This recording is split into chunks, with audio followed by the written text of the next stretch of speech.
1 in 10 children around the world are now obese. Now that might not surprise you. You probably thought, there's a lot of obesity in the USA. But guess what? I'm not talking about America. It turns out that all of a sudden, developing countries that used to struggle with starvation until very recently, are now suddenly, out of the blue, struggling with childhood obesity. These countries went from starving to obese, and we need to talk about why. So there's this new Unicef report that just came out called Feeding Profit: How Food Environments Are Failing Children. And in it, they talk about the global childhood obesity problem. Who's to blame and how did this happen? And spoiler alert, UNICEF directly blames the food industry. So yeah, there's a lot to talk about today. I can't wait to tell you what Kellogg's is up to in Africa these days. We're gonna talk about the problem with ramen noodles taking over the world and why and how the food industry is destroying the health of kids. But yeah, hopefully we can do it in a chill way so that doesn't ruin your day. But first, a message to lighten up your day from our sponsor, Foreo. Eating healthy food, exercising, drinking water, that's one side of health. But what about skincare? I'm a skincare junkie. I have a very elaborate routine, and one of my absolute favorite parts of it is my red light therapy mask. The science of red light therapy for skincare is so interesting. There is solid clinical proof that specific wavelengths of light can penetrate the skin and stimulate cell function, including collagen production. The process is called photobiomodulation. I've personally been doing it for several years now, and my current routine is every other day I do 20 minutes while meditating. And earlier this year, I got the FAQ 202 by Foreo, and I've been loving it. One of the best things about the mask is that it's ultra lightweight and wireless, so it's really easy to add to your routine because you're not limited by a cord. So if you wanted to, you can really move around freely while getting the benefits. It's extremely comfortable to wear. It's made of this flexi fit silicone, so it molds to any face shape. And most importantly, the FAQ 202 has 8 different wavelengths, including the red and near infrared light, which are the ones proven to have amazing benefits for your skin. Using the FAQ Swiss app, you can control the masks, switch between the different wavelengths, get guided routines, and personalize your settings. The first benefit that I noticed was that my skin was softer. Next was less redness, and it usually seems to leave me with a sort of glow when I'm really consistent. Overall, I've seen great results. I love it. I want to get more. And the FAQ 202 by Foreo is an amazing tool that gives you professional level treatments at home with just the push of a button. If you'd like to check out FAQ 202 and other Foreo bestsellers, click the link below and don't forget to use my code 30Kiana for an extra 30% off on almost all Foreo products. This code also applies to already discounted items, so you'll get an extra 30% off. Thanks again to Foreo for sponsoring today's video.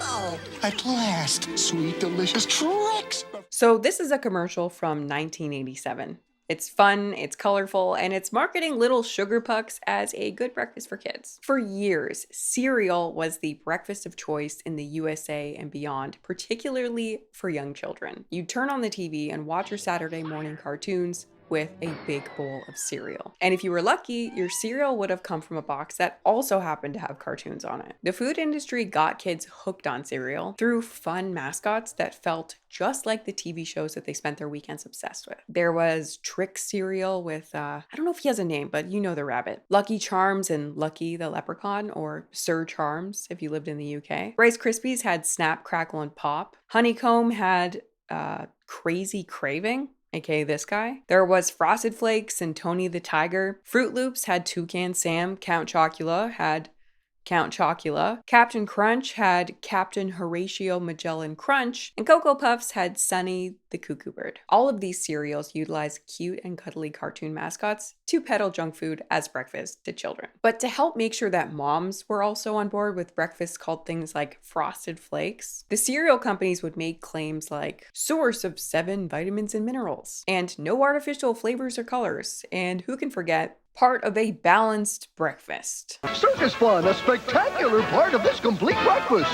Now, I think in 2025 and beyond, most of us know now that we were getting tricked. It's become very, very obvious that sugary, colorful cereal was probably never the best breakfast option for kids. And that all the claims about whole grains and vitamins and minerals, they were just marketing. Now, you'd think that would be obvious, but it really was not that obvious back then. We had to learn from our mistakes as a society. But this is really just one example of how childhood and junk food in the Western world have been pretty tightly linked for a long time. The 90s childhood, the 80s childhood, the 2000s childhood was a constant flow of junk food ads and new kids' junk food innovations. Kool-Aid comes to mind immediately. The food industry had 90s kids chugging Kool-Aid. And honestly, all forms of juice. That was such a big thing back then. Sunny D, Capri Sun. There were also all those snacks that were meant to go in a child's lunchbox. These things are still around, but they really snapped off during that time period, okay? Dunkaroos, for example, Fruit by the Foot, Go-Gurt, Gushers, and of course,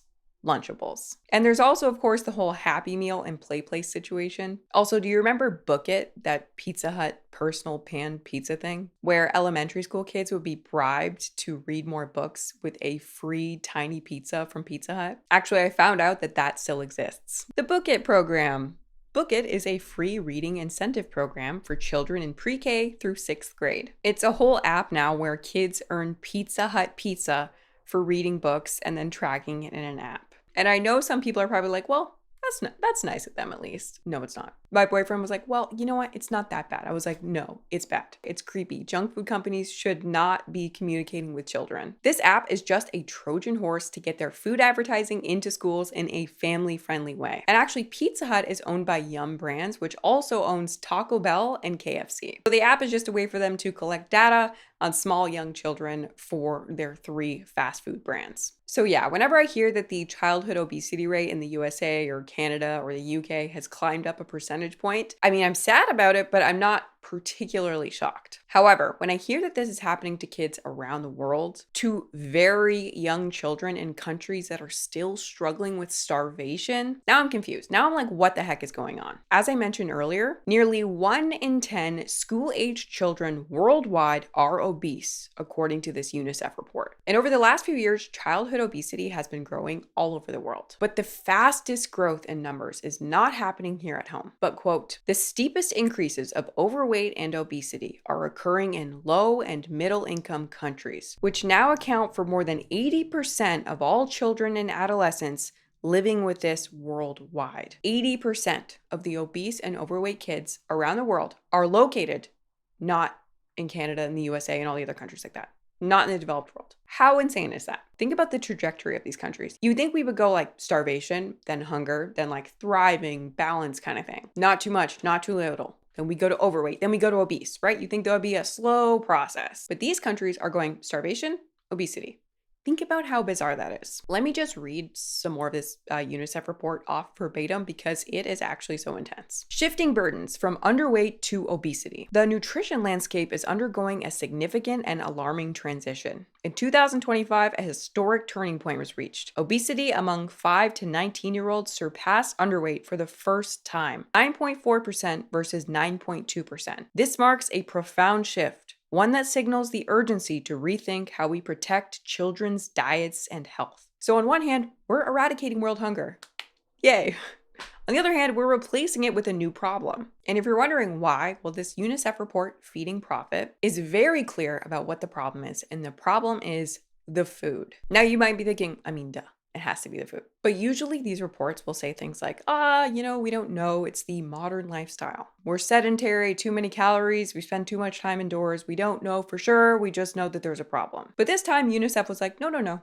It's the food, actually. Ultra-processed food, UPF, is increasingly replacing fruits, vegetables, and protein at a time when nutrition plays a critical role in children's growth, cognitive development, and mental health. And significantly, not only does a UNICEF report call out the food, but the companies that sell it too. The UNICEF report says that the food industry exploits children even in times of crisis, and manipulates children's food environments, all for the purpose of profit maximization. So let's talk about how this happened and how we got here. Well, let's bring it back to the cereal. Remember all those cereal mascots we talked about? Well, they've already been around since like the 1930s and the 1940s. And I say this because these companies, such as, let's name them, such as Kellogg's, Nestle, Coca-Cola, PepsiCo, Unilever, Yum Brands, McDonald's, Mondelez, Kraft Heinz, and more. These are some of the major names that make up what we consider to be the food industry, or more appropriately at this point, the ultra-processed food industry, which is basically how the UNICEF report refers to them. Now, these companies have already had their tentacles into us here for a very long time, to the point that our diet here in the developed world is now over 80% ultra-processed foods. Now, I'm sure the food industry is going to swing for that other 20%. But these companies realized a long time ago now that if they want to keep growing the way they have been, the developed world just isn't going to cut it anymore. These companies don't just want to grow by 1% or 2% per year. They need more than that to feed their shareholders. So what did these companies do? About 20 years ago, they set their sights on the developing world. For the last 20 years, the ultra-processed food industry has been aggressively flooding these countries with fast food, sugary sodas, pizzas, fried chicken, and more. So very, very quickly, people in the developing world went from eating their traditional diets of vegetables, beans, meats, fruits. They went from that to the standard American diet in a very short period of time, like being hit with a damn freight truck of junk food. And what do you know? The standard American diet shows up and people suddenly start becoming obese. Kellogg's, for example, has recently become the largest food company in Nigeria. To quote their CEO, Stephen A. Kahalani, Africa really is a fantastic business for us. Now, Kellogg's journey into Africa, of course, started with cereal. Cornflakes, to be exact, though over there, Kellogg's refers to them as Mom's Original Kellogg's Cornflakes. Obviously, to give them a more wholesome vibe. And guess what? So according to this foodbusinessnews.net article that I found, at first, people in Africa, they didn't even eat cereal for breakfast. Like, that whole concept was completely foreign to them. So the CEO, Kahalani, was quoted as saying that Kellogg's had to, really develop the habit for breakfast cereal in order to get people there to eat it. In other words, Kellogg's changed the eating habits of the entire continent of Africa in order to sell their cereal. People didn't eat cereal before. That was weird to them. But Kellogg's convinced them to start eating cereal with milk for breakfast. That is a big deal. That is how these companies operate and what makes them so dangerous. They're like, oh, this entire continent doesn't eat cereal? Now they do. The food industry doesn't just sell products. They change behavior where it suits them. But still, cereal is not Kellogg's biggest moneymaker over there. Kellogg's Nigeria also sells Pringles, which are an expensive luxury Western item for all my seed oil haters. Something they call Power Oil. It comes in 5 different sizes. Emperor Oil, another vegetable oil that seems to be like fluorescent yellow. A Cheeto-like product called Munch It, which actually basically promises to addict you to it. You just can't stop yourself from munching on it as you go. 1 munch, 2 munch, nonstop munch. But guess what Kellogg's biggest moneymaker is? I think this might actually be like the most popular ultra-processed food worldwide. It's noodles. Like ramen noodles. Those cheap little noodle packs beloved in some version in almost every country in the world. Yeah, Kellogg's is the #2 noodle brand in all of Africa with a product they call Kellogg's Noodles. And Kellogg's also makes money off the #1 noodle brand in all of Africa, Indomie. By the way, Kellogg's doesn't own Indomie, but they bought 50% of the company that distributes Indomie in Africa, and therefore they make money off the sale of Indomie without owning it. They also don't own those oils and the snacks, but same thing, they have 50% of the company in Africa that does. Anyway, Indomie instant noodles, tasty nutrition, good for you. Indomie in Nigeria sells several different local flavors, and they come in several different sizes: standard pack, super pack, hungry man, and belly full. But the mother brand for the Indomie family is the Indomitables pack. It is the favorite SKU of kids, quote, and it features the Indomitables, which are these noodle-based superheroes this company uses to get kids obsessed with noodles. But more on that in a minute. Yeah, so Indomie noodles are so popular in Nigeria that they're sometimes called Nigeria's national dish. And in Nigeria alone, over 4.5 billion packs are consumed every year and embedded itself so deeply into culture that it's no longer seen as foreign. This is how Indomie became Nigeria's national dish. That kind of blew my mind when I heard it, because think about how crazy that is, okay? Nigeria is a country historically known for dishes like jollof rice and chicken. They're big into stews, soups, bean-heavy dishes. These are their true traditional foods. Yet suddenly people are calling Indomie noodles Nigeria's national dish. That doesn't happen by accident. That is how powerful the food industry and all of its marketing power is. And here's the problem with Indomie noodles. These noodles are a classic ultra-processed food. They're basically just extremely refined carbohydrates and palm oil. That's it. They're also deep fried, so they're highly inflammatory. They're not filling at all, so kids are likely to be hungry later or overeat in the moment. But I think in this case, it's probably more important what's not in them. These noodles have very little in the way of micronutrients. Almost no vitamins and minerals or protein or fiber or anything like that for a growing body. Eaten every once in a while, no big deal. Eaten as your national dish, eaten as 30 to 40% of your daily calories, now this is a serious problem. Now, I will say that I looked around and I could see online that families were often combining these noodles with other stuff, with vegetables and protein sources, making it a much more balanced meal. But not all the time. And if you remember, this is the most popular SKU with kids. So kids are getting calories, which is good, but they're empty calories, which is bad. And because these products are marketing themselves as nutritious, these parents are probably not realizing that what they're giving their children doesn't have everything that they need to grow. These noodles are just not a healthy food for a kid by themselves. But when I looked at the Nigeria subreddit, look at this. What foods are eaten daily in Nigeria? Some parts it's pap and akara. Kids going to school take Indomie or Golden Morn. Indomie for breakfast? Yes, some kids take it before school. And when I looked it up, I found tons of recipes for Indomie for breakfast in Nigeria.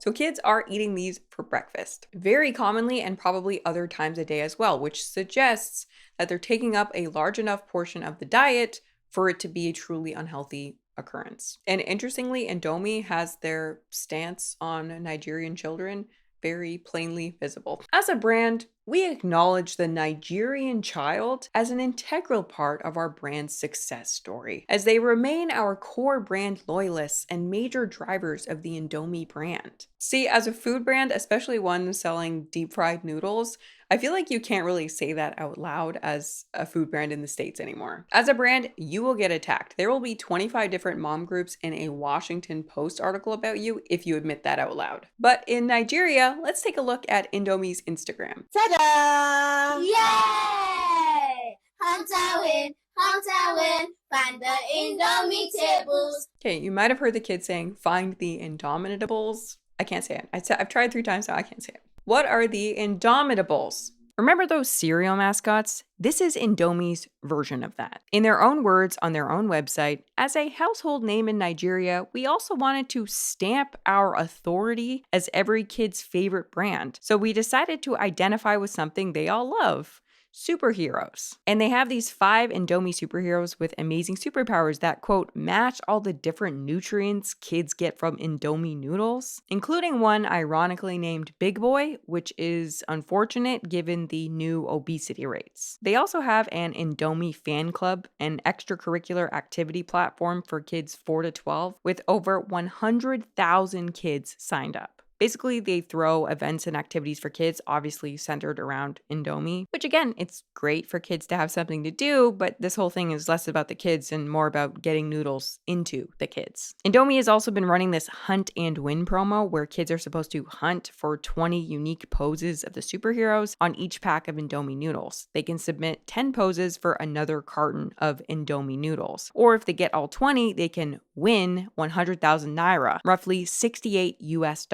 This kind of promotion is extremely aggressive and encourages kids to eat more and more noodles for a chance to win more noodles or to recoup some of the money they've already spent on noodles. To all the children of the world, standing tall and trying to grow, you can have it when it's warm, and then sing this song. I love my Indomie.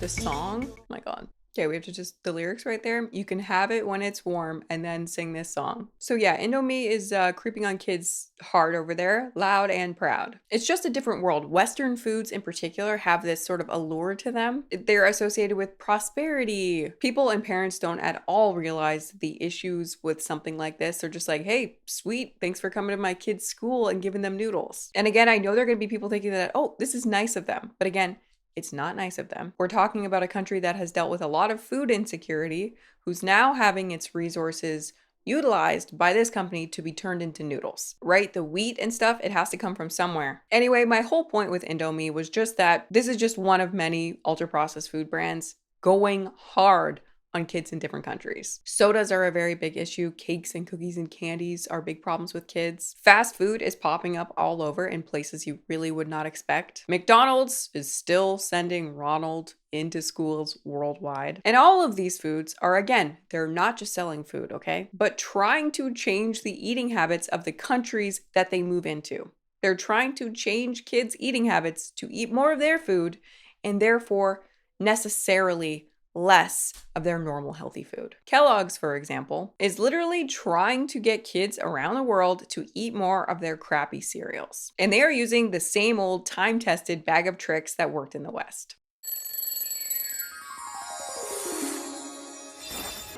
Let the fun begin. Choco Crispis. A imaginação agora tem sabor de chocolate.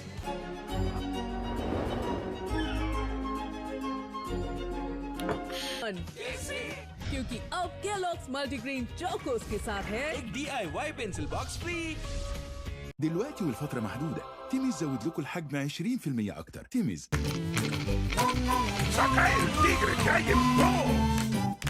And you can see over there, you know, Kellogg's isn't trying to bring granola over there with like nuts and seeds and whole grains. No, they're selling chocolate little corn balls. So yeah, when we're talking about childhood obesity mysteriously spreading across the world, I guess it's not so mysterious after all. Kellogg's admitted to changing behavior in Africa. Here they are admitting to changing behavior in China. Kellogg's wants more in China to wake up to cereal. Kellogg's notes that China is expected to be the largest food and beverage market within the next 5 years, as the ranks of middle-class consumers continue to multiply in large cities. They've been having a go at trying to get China to eat cereal for some time, an analyst said. Or look, here's Kellogg's actions in India. How Kellogg's plans to overhaul breakfast in India. India's diverse breakfast preferences have long presented a significant challenge to Kellogg's. This is why obesity is a problem around the world. It's not cereal's fault, it's not noodles' fault, it's the attitude of, hey, these guys appear to be eating a nutritious traditional diet.